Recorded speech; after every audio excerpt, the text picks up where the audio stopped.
അല്ല, ഞാന് രാജേഷിനോട് അതൊരു കാര്യം പറയട്ടെ. ഈ അംഗനവാടി ടീച്ചർമാരെ 1998 കാലഘട്ടത്തിൽ ഈ വാജ്പേയി സർക്കാർ, ആദ്യ BJP സർക്കാർ വരുന്നത് വരെ 500 രൂപയായിരുന്നു ഇവരുടെ ശമ്പളം.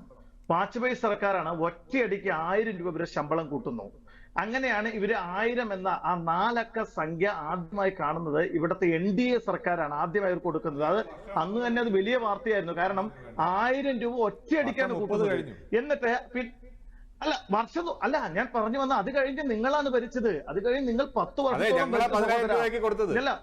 ഞങ്ങൾ 580 രൂപയാക്കിയത് ഉമ്മൻചാണ്ടിയുടെ 580 അല്ല, ഞാൻ പറയുന്നത് കേന്ദ്രം കൂട്ടുന്ന കാര്യമാണ്. ഞാൻ എപ്പോഴും ഒരു കാര്യം പറയലേ, ഇപ്പൊ ഇവിടെ ഒരു കാര്യം പറഞ്ഞില്ലേ, ഒരു സമയത്ത് ജമീഷ കേൾക്കണം, ഒരു സമയത്ത് ഇപ്പൊ ഈ കൊടുക്കുന്ന കേന്ദ്രം കൊടുക്കുന്ന 5000-നടുത്ത് രൂപയുണ്ടല്ലോ, അത് കേരളത്തിന് ഒരു സമയത്ത് കൊടുത്തോണ്ടിരുന്നേ. അത് കേരളം സർക്കാർ കൃത്യമായി കൊടുക്കാത്തതുകൊണ്ട് ഡയറക്റ്റ് ബെനിഫിഷ്യറി നടത്തി. എങ്ങനെ ഇപ്പൊ നമ്മുടെ ഈ 2000 രൂപയൊക്കെ ആളുകൾക്ക് കിട്ടുന്നില്ലേ, 3 വട്ടമായിട്ട് 6000 കിട്ടുന്ന പോലെ ഡയറക്റ്റ് ബെനിഫിഷ്യറി നടത്തി. ഇനിയിപ്പോ ആശാ വർക്കർമാരുടെ കാര്യത്തിൽ ഞങ്ങൾ ചെയ്യാൻ പോകുന്ന അതാ. കാരണം ഇവിടെ കേരള സർക്കാരിനത് കൈമാറുമ്പോൾ കൃത്യമായിട്ട് ഇവരുടെ കയ്യിലേക്ക് അത് കിട്ടുന്നില്ലെന്നേ. അപ്പൊ ഞങ്ങൾ ഇനി ചെയ്യാൻ പോകുന്നത് ആശാ വർക്കർമാരുടെയും അക്കൗണ്ടിലേക്ക് കേന്ദ്രം കൊടുക്കാനുള്ള ഇൻസെന്റീവ് ഡയറക്റ്റ് ആയി കൊടുക്കാൻ തീരുമാനിക്കുന്നു. ഇതുപോലെ തന്നെ 2 ആയിട്ടോ 3 ആയിട്ടോ വരട്ടെ, ഇവർ തിരിച്ചറിയട്ടെ എവിടത്തെ പണമാ കിട്ടാത്തതെന്ന്. കാരണം ഈ കേന്ദ്ര സർക്കാർ കൊടുക്കുന്നതും കൊടുത്തിട്ടില്ല എന്ന് പറയുന്ന സമീപനം ഒരു കാലത്ത് ഇവിടെ അംഗനവാടി ടീച്ചർമാരും നേരിട്ടതാ. അതുകൊണ്ട് അന്ന് അംഗനവാടി വിഷയത്തിൽ നമ്മൾ ഈ പരിപാടി ചെയ്തത് ഡയറക്റ്റ് ബെനിഫിഷ്യറി നടത്തി. അതിനുശേഷം എന്താ, ഇപ്പൊ ഈ പറഞ്ഞ പോലെ പഞ്ചായത്തിന് കിട്ടാനുള്ള വകുപ്പ് അവർക്ക് ഒരുമിച്ച് ഒരു സമയത്ത് കിട്ടുന്നു, കേരളത്തിന്റെ ഒരു സമയത്ത് കിട്ടുന്നു, കേന്ദ്രത്തിന്റെ ഒരു സമയത്ത് കിട്ടുന്നു. ഞാൻ കൃത്യമായി പറയാം, കേന്ദ്രത്തിന്റെ പണം വരാതെ ഒരൊറ്റ വട്ടം പോലും സംസ്ഥാനത്തിന്റെ പണം ആദ്യമായി ഇവർക്ക് ലഭിച്ചിട്ടുണ്ടാവില്ല. 100% എനിക്കറിയാം. അപ്പൊ ഞാൻ പറഞ്ഞു വന്നത് നമ്മൾ രാഷ്ട്രീയം പറയുകയല്ല, ഇവർക്ക് കൊടുക്കാനുള്ള കാര്യങ്ങൾ കൃത്യമായി കൊടുക്കണം. അല്ല, കേന്ദ്രവും പറഞ്ഞല്ലോ, കേന്ദ്ര ആരോഗ്യമന്ത്രി എന്താ പറഞ്ഞേ, ഞങ്ങൾ കൃത്യമായി സമയാസമയങ്ങളിൽ കാലഘട്ടത്തിനനുസൃതമായി ജീവിത ചെലവ് കൂടുന്നതുകൊണ്ട് ഇവർ ഇൻസെന്റീവ് വർദ്ധിപ്പിക്കണം എന്ന് തന്നെയാണ് ആഗ്രഹം. 1000 രൂപയായിരുന്നല്ലോ ഈ സർക്കാർ വന്ന കാലത്ത് ഉണ്ടായിരുന്നേ. ഈ സർക്കാർ വന്ന കാലത്ത് 1000 രൂപ മാത്രമായിരുന്നു ഉണ്ടായിരുന്നേ. അത് കഴിഞ്ഞാണല്ലോ ഇത്രത്തോളം ആയത്. 3000 രൂപയൊക്കെ അടുത്ത് ഇപ്പൊ കൊടുക്കുന്നുണ്ട്. മാത്രവുമല്ല, കൃത്യമായി പറഞ്ഞു, ഇത് കേരളത്തിൽ മാത്രം കൂട്ടേണ്ട ഒന്നല്ല.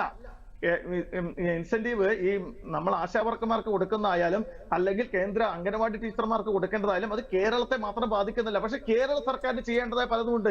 അവിടെയാണ് ഇവരുടെ അഴിമതി കാണുന്നത്.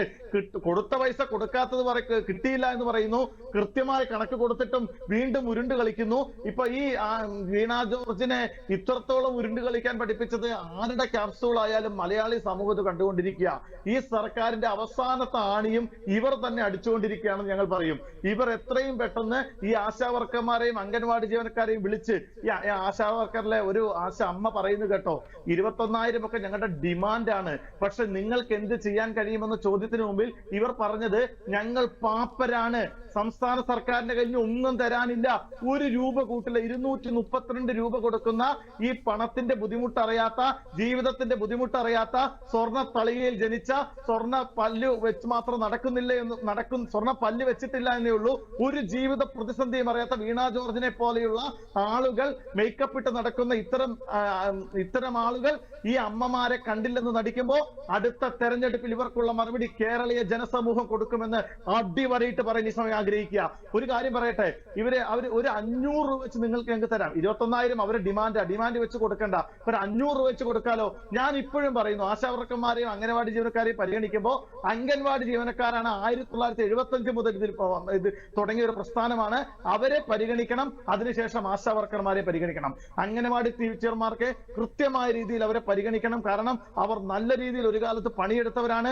ഇപ്പോൾ അവർക്ക് വയ്യാതെ നോക്കൂ, 8 മാസമായിട്ട് അംഗനവാടി വർക്കർമാർക്ക് 1500 രൂപ പെൻഷൻ. ഇവിടുത്തെ സാമൂഹ്യ നീതി പെൻഷൻ 1600 കിട്ടുന്നത്. ഒരു പെൻഷൻ കിട്ടുമ്പോൾ മറ്റൊരു പെൻഷൻ കിട്ടില്ല എന്നുള്ള ഒരു നിയമമുള്ളത് കൊണ്ട് അംഗൻവാടി ഹെൽപ്പർമാർക്ക് ലഭിക്കുന്നത് 1500, ഞാൻ അങ്ങനെ വാക്ക് ഉപയോഗിക്കാൻ പാടുമോ എന്നറിയില്ല, ഉലുവ ഞങ്ങനെ തന്നെ പറയും, 1500 രൂപ ഈ പാവങ്ങൾക്ക് കിട്ടുന്നു. 8 മാസമായിട്ട് അത് കിട്ടുന്നില്ല.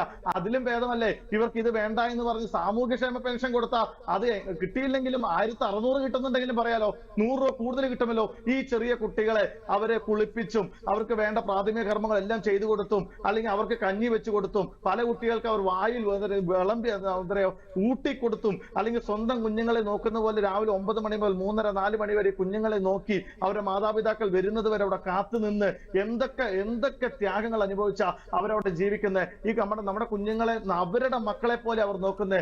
എവിടെയെങ്കിലും ഏതെങ്കിലും അംഗനവാടി ടീച്ചർമാര് ഏതെങ്കിലും അല്ലെങ്കിൽ മാനസിക നില തെറ്റിയ ഏതെങ്കിലും കേസുകളല്ലാതെ നമ്മൾ ജനറലൈസ് ചെയ്ത് കേട്ടിട്ടുണ്ടോ? അവർ അത്രത്തോളം കുഞ്ഞുങ്ങളെ സ്നേഹിക്കുന്ന, ആദ്യാക്ഷരങ്ങൾ പറഞ്ഞു കൊടുക്കുന്ന, സ്കൂളിൽ എത്തുമ്പോഴേക്കും ഇപ്പോഴത്തെ കുട്ടികൾക്ക് ABCD മുഴുവൻ അറിയാം. എവിടെ നിന്ന് അത് പഠിക്കുന്നവർ?